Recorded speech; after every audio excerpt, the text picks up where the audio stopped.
Alice in Borderland season first episode 2। तो episode की starting होती है और हमें उसी लड़की का फ्लैशबैक सीन दिखाया जाता है जो कि हमें एपिसोड 1 के एंड में दिखाई गई थी एक बिल्डिंग के ऊपर। फ्लैशबैक में हमें दिखाया जाता है कि वो अपने फादर के साथ माउंटेन क्लाइंबिंग कर रही होती है और उसका नाम युजुहा होता है। उसके बाद सीन शिफ्ट होता है और हमें अरिसु दिखाया जाता है जो कि कुछ इलेक्ट्रिक कार को स्टार्ट करने का ट्राई कर रहा होता है पर वो कार से स्टार्ट नहीं हो रही होती। उसके बाद सीन शिफ्ट होता है और फिर हमें छोटा और अरिसु को एक फर्नीचर शॉप में दिखाया जाता है और वो बात कर रहे होते हैं कि कोई भी इलेक्ट्रिकल अप्लायंसेस काम नहीं कर रहा जिसमें इंटीग्रेटेड चिप्स लगी हुई हैं। और साथ ही वो बात करते हैं कि बाकी लोग यहाँ से कहाँ गए और हमें ये फोन क्यों मिला जिसमें हमें 3 दिन का वीजा मिला है। और उसके बाद सीन शिफ्ट होता है और हमें दूसरा सीन दिखाया जाता है जहाँ पर कि हमें वही लड़की सेबू की दिखाई जाती है और उसके साथ कारोबे होता है जो कि एक जगह पर सामान ले रहे होते हैं और जिसके नेक्स्ट सीन में सभी मिलकर लंच करते हैं। तो वहाँ पर सेबू की बताती है कि वो इस गेम में 3 दिन से है और साथ ही वो डिस्कस करते हैं कि इनके साथ ये सब क्या हो रहा है। उसके बाद वहाँ पर अरिसु बोलता है कि हमें कोई ट्रैक कर रहा है और साथ ही हमें कोई देख रहा है और हम रूल के खिलाफ गए तो हम मारे जाएंगे। उसके बाद वहाँ रात हो जाती है और वहाँ पर हम कारिबो और अरिसु को देखते हैं जो कि डिसाइड करते हैं वो आज भी गेम खेलेंगे। साथ ही बात करते हैं कि वो छोटा के लिए डॉक्टर भी ढूंढेंगे और साथ ही वो ये भी डिसाइड करते हैं कि जिसने ये गेम बनाया वो उसे भी फाइंड करेंगे। जिसके नेक्स्ट सीन में हमें दिखाया जाता है कि शहर में कुछ जगह पर लाइट ऑन होती है और जो युजुआ थी वो एक बिल्डिंग में एंटर करती है और उस बिल्डिंग में पहले से ही और आदमी भी थे। उनके पास एक फोन था और उसके बाद युजु कभी वहाँ से एक फोन ले लेती है जिसके बाद उन्हें वॉइस इंस्ट्रक्शन आता है कि गेम शुरू होने के लिए वेट करें और जिसके बाद उनके मोबाइल पर 2 मिनट का टाइमर शो होता है। और उसके नेक्स्ट सीन में एक कैप पहना हुआ लड़का युजुआ से पूछता है कि सभी लोग इस शहर से कहाँ गए। उसकी बातों से पता चलता है कि वो लड़का कुछ दिन पहले ही रियल वर्ल्ड से इस वर्ल्ड में आया है। उसके अगले सीन में अरिसु और कारोबे भी उस बिल्डिंग में एंटर कर जाते हैं और वो भी एक मोबाइल ले लेते हैं वहाँ से। फिर वहाँ पर हमें एक बंदा दिखाया जाता है जो कि अपने एक टेप रिकॉर्डर को चार्ज कर रहा होता है और फिर उन्हें वॉइस इंस्ट्रक्शन आता है कि रजिस्ट्रेशन क्लोज हो चुका है। तो टोटल 13 पार्टिसिपेंट्स होते हैं और गेम शुरू होने वाला है। जिसके बाद वो कैप वाला लड़का अरिसु से कहता है कि ये क्या चल रहा है। अरिसु से बताने वाला होता है पर कारोबे उसे चुप रहने के लिए कहता है और उससे कहता है कि इससे हमारा ही फायदा होगा। और जिसके बाद उन्हें फिर दोबारा मैसेज आता है कि डिफिकल्टी लेवल 5 पर स्पिट्स है। फिर वहाँ पर एक बंदा अरिसु और कारोबे को बताता है कि ये गेम फिजिकल होने वाला है, स्ट्रॉन्ग पर्सन ही सर्वाइव कर पाएगा। जिसके बाद वहाँ पर अरिसु कहता है कि हर कार्ड का अपना मतलब है और वो आदमी उन्हें हर कार्ड का मतलब भी बताता है। साथ ही नंबर ऑफ डिफिकल्टी लेवल भी बताता है कि जितना बड़ा नंबर उतनी ही मुश्किल। जिसके बाद उन्हें वॉइस इंस्ट्रक्शन आता है और साथ ही गेम का नाम शो होता है और साथ ही उन्हें बताया जाता है कि उन्हें टैग से बचना है और एक रूम में हिडन सिंबल को टच करना है जिसके लिए उन्हें 20 मिनट्स का टाइम मिलता है और 20 मिनट्स के बाद इस बिल्डिंग में रखा टाइम बम फट जाएगा। जिसके बाद सभी लोग बिल्डिंग में एंटर करते हैं और जो वो बंदा था जो टेप रिकॉर्डर चार्ज कर रहा था वो बिल्डिंग के टॉप फ्लोर पर पहुंच जाता है और जिसके बाद हमें दिखाया जाता है कि सभी लोग उस बिल्डिंग में फैल चुके हैं उस सिंबल को ढूंढने के लिए। जिसके बाद वो इंस्ट्रक्शन आता है कि गेम स्टार्ट हो गया है और 20 मिनट का टाइमर शो होता है। जिसके बाद वहाँ पर टैगर आ जाता है।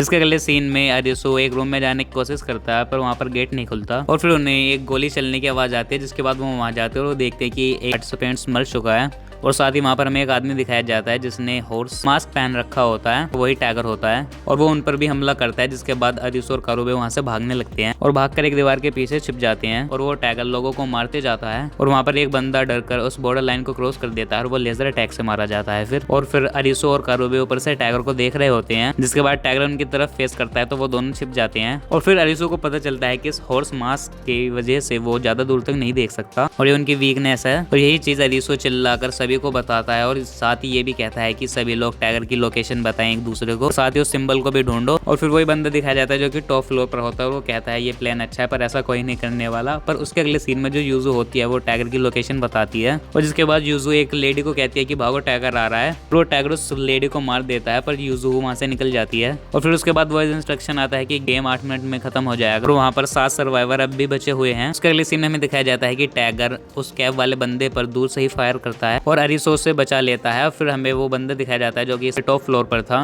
वो वहां से निकल जाता है और उसके अगले सीन में हम कारुबे को देखते हैं जिसके पास एक बंदा आता है जिसका नाम अगुनी होता है। वो टैगर के फिजिकल अपीयरेंस के बारे में बताता है और वहाँ पर एक और बंदा आता है जो कि अगुनी को एक फायर एक्सटेंशन देता है। फिर वो प्लान करते हैं कि उस टैगर को कैसे हराना है और जिसके बाद अरिसु उन दोनों की कलाई पर एक नंबर ब्रेसलेट नोटिस करता है। जिसके बाद वो कारिबो को वो फायर एक्सटेंशन देता है और अरिसु से कहता है कि तुम सिंबल फाइंड करो।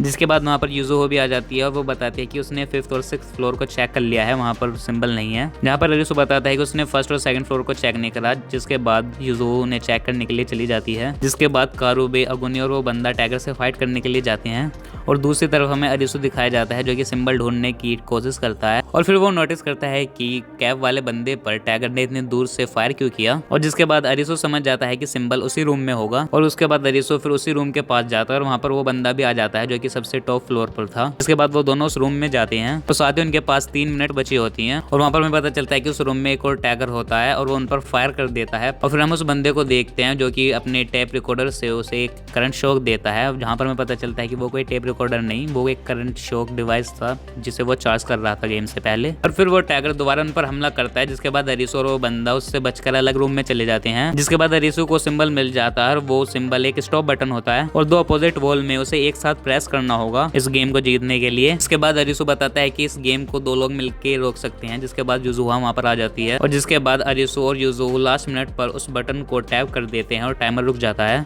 और फिर वॉइस इंस्ट्रक्शन आता है कि गेम क्लियर हो चुका है और जिसके बाद उस टैगर का मास्क गिर जाता है और फिर हमें दिखाया जाता है वो एक लेडी होती है, उसके नेक पर एक मशीन लगी होती है जो कि फिर ब्लास्ट कर जाती है और वो वहां पर मारी जाती है। और फिर हमें दूसरी तरफ दिखाया जाता है कि अगोनी ने उस बंदे का यूज कर दूसरे टैगर को हरा दिया है पर वहां पर करीबो इंजर्ड हो जाता है। जिसके बाद हम देखते हैं कि उस टैगर के पास एक फोन होता है जिस पर गेम ओवर लिखा होता है। जिसके बाद हमें पता चलता है कि वो टैगर इसी गेम का पार्ट था और वो भी सर्वाइव करने के लिए खेल रहा था। जिसके बाद कारोबे को उस मरे हुए बंदे के पास एक वॉकी टॉकी मिलता है और उसके पास मैसेज आता है कि बीच पर वापस आ जाओ। और तब तक हम देखते हैं कि अगुनी वहां से जा चुका होता है और इस एपिसोड का यहाँ पर एंड हो जाता है। तो आई होप आपको इस एपिसोड की एक्सप्लेनेशन पसंद आई हो। और हाँ, अगर आपको इसके पिछले एपिसोड की एक्सप्लेनेशन देखनी हो तो उसकी लिंक भी मैंने इस वीडियो के डिस्क्रिप्शन में दे दिया, आप उसे भी कंप्लीट देख सकते हैं। इस वीडियो में इतना ही, मैं मिलूंगा आपको नई मूवी या फिर नई वेब सीरीज के एक्सप्लेनेशन के साथ। तब तक के लिए गुड बाय।